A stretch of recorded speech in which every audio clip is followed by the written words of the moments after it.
I believe, correct me if I'm wrong, are bullish on gold and silver. Is Correct. that correct? Yes, that's right. And maybe your idea is more counterintuitive, or there's some distinction. Most people would say, well, people buy gold or silver if they're worried about inflation, or they're worried about a general crisis or collapse of any flavor, I guess. Why are you saying inflation isn't the worry, but still buy gold and silver? Because gold does very well in deflation. Also, you're right about the inflation. That's pretty intuitive, and most people understand that. But just to give like concrete data and concrete models, I don't make claims without backing them up. The greatest period of sustained deflation in U.S. history was the Great Depression between 1929 and 1940. In that period, gold went up 75%. It started at $20 an ounce. It was $20.67 an ounce, and it went up to $35 an ounce. So in dollar terms, that's a 75% gain. The best performing stock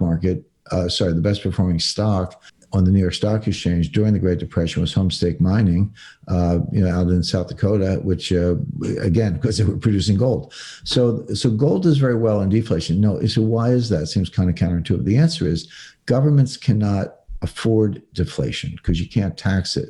You can tax inflation all day long. Governments love it, but you can't tax deflation. If I don't get a raise, but the price of everything goes down, my standard of living just went up because my same amount of cash has higher purchasing power.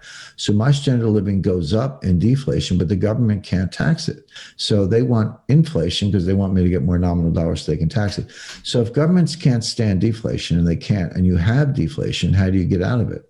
The answer is raise the price of gold, raise the dollar price of gold, not to reward gold holders. In fact, FDR did it, and he confiscated all the gold first. So the government, it was the ultimate front running, the ultimate inside trade. That was an absolute scam in 1933. Boy, it was a scam, but it worked. It was a scam that worked. The reason it was a scam was the government got all the profit, not the individual investors. Yeah. But as economic policy, it worked. Because what Roosevelt was saying is, I don't want to reward gold holders. In fact, he took all the gold.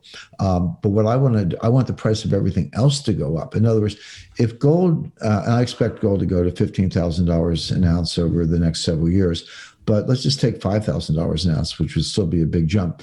The world of $5,000 gold is also the world of $400 oil, $100 silver, $20 wheat. There's your inflation. Is the price of everything else goes up. I tell people, if the dollar price of gold goes up, if you have gold, that's fine. You made a profit. Don't pat yourself on the back, because what's really happening is that the dollar is devaluing.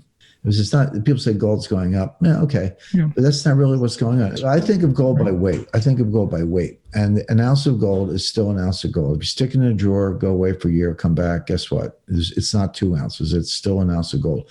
But if the dollar value is higher, what really happened is that the value of the dollar went down. That's inflation.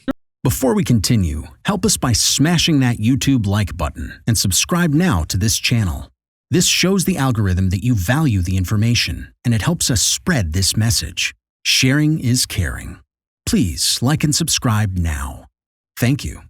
And now, let's continue. You're not a fan of Bitcoin, right? Is that fair to say? Yeah, I have no interest in it. Okay. I don't know. Tell us why. Because it's not going anywhere. I mean, it might go down to $200 a coin or whatever. But here's the thing with Bitcoin. I know where it is. It's around $35,000. So I did an interview in December 2017 with Sarah Silverman. She was a journalist. And at the time, Bitcoin was going up about $1,000. Well, certainly $1,000 a week. It was almost $1,000 a day. So it was going, at the time, it was about $8,000. So it had gone $5,000, $6,000, $7,000, $8,000. It's highly speculative and very volatile. So be careful, folks. If you're doing it, be really careful. Yes, I agree. But there's more to it than that. And Sarah asked me the same question you just did. I said, look, Sarah, here's what's going to happen. It's going to go to $20,000, and then it's going to crash. And that's exactly what happened. It went to $20,000 in early January, and then it crashed about 80%. All right, so now it's at $35,000. It's another bubble and it's going to crash. A lot of people say, well, Bitcoin's going to take over the dollar. Bitcoin's going to replace the dollar as the global reserve currency, and it's the place to be, and it's the new gold, et cetera. It's all nonsense, and here's why. When people say the dollar is the leading reserve currency, and it is, 60% of global reserves are in dollars. And by the way, about 30% of global reserves are in euros, a little bit less. So the dollar and the euro together make up almost 90% of global reserves. So all the other currencies combined, sterling, francs, Canadian dollars, Australia, together they add up to 10 or 15%. So those two currencies are the whole show. But it's not as if the people. So when you say China has $1.4 trillion in their reserves in dollars, which they do, it's not as if they have pallets of $100 bills sitting in the basement of the People's Bank of China. Mm-hmm. They buy securities, they buy treasury bills, notes, and bonds. So they're denominated in dollars, yes, but they're not dollars. They're treasury notes, they're 10-year treasury notes, or 5-year treasury notes, et cetera. In other words, the thing that makes your reserve currency is not the currency, it's the securities, the liquid securities market you can invest in. You need something to invest in. You can't just pile up, printed money. So where's your Bitcoin bond market? It doesn't exist. Where's the Chinese yuan bond market? It's small, small time, but it essentially doesn't exist. Chinese yuan is not going to be reserve currency. Bitcoin's not going to be reserve currency because there's nothing to invest in. Oh, you think the Chinese yuan is going to replace the dollar? Fine. Where are your bonds? Where are your primary dealers? Where's your payment system? Where's your repo, your options, your when issue trading, your futures, your hedging, your settlement and clearance? None of that stuff exists.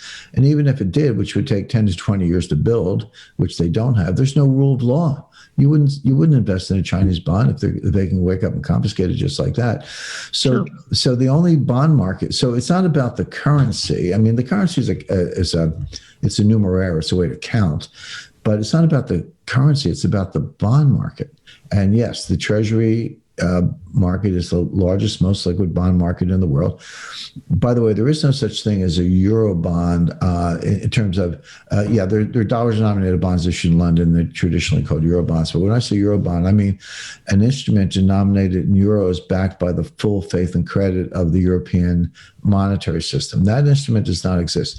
If you want to invest in euros, you buy bunds. Italian government bonds, good luck with the Italians. You can buy Greek government bonds if you want to. They're in euros, but there's no unified euro denominated bond market. So how many German bunds are there? Not enough to absorb the savings of the world. So when I went to Washington, the first thing I learned, I was a lobbyist. My wife hates me to admit it, but I was. And the first thing I learned is you can't beat something with nothing. In other words, if you really dislike something, I hate this, it's awful, get rid of it, etc. Fine, but you need something to replace it. You can write op-eds and rant and yell and scream on TV, but if you don't have something to replace it, you're not going to change things. And right now, there's nothing to replace the dollar. Well, I agree that the dollar has a much better future than many would say. But are we asking the right question, Jim? I mean, we kind of went from, is Bitcoin an investment, or is it going to become the reserve currency of the planet? The answer is no and no. I think everybody listening, I don't know if they care about it being a reserve currency or not. They just care if they can make some money, right? Yeah, I guess. Look, when I was in junior high school, there was a popular dance song. I think it was Dion and the Belmonts, and the song was called Shout. And the refrain was shout, shout, knock yourself out. Yeah. Well, if you want to buy Bitcoin, knock yourself out. I mean, it's a free country. You can do it, but it's never going to be a reserve currency because there's no bond market. What to do in such a situation? Inform yourself and keep your financial education strong. We from the Compact Group offer our loyal subscribers a free educational portal with first-hand monetary, financial, and economic knowledge. Enter our invite-only Insider Club by clicking the link below. You will get access to first-class information far earlier than the rest. We have prepared a special deal for all our members where you can access a giant pool of Robert Kiyosaki's financial wisdom for just $1. To find out more, simply click the link below and join our Insider Club absolutely free. But there is more you can and should do. Build up several streams of income. More and more people realize that they have to take their future in their own hands, but they don't know how and where to start. We from Compact offer our Insider Club members unique opportunities. Strengthen your financial muscle and get the edge. Click the link below. Become part of our free Insider Club. No financial obligations. But there's one important thing you have to know. You have to become active. So do it now. Become active and see you on the other side.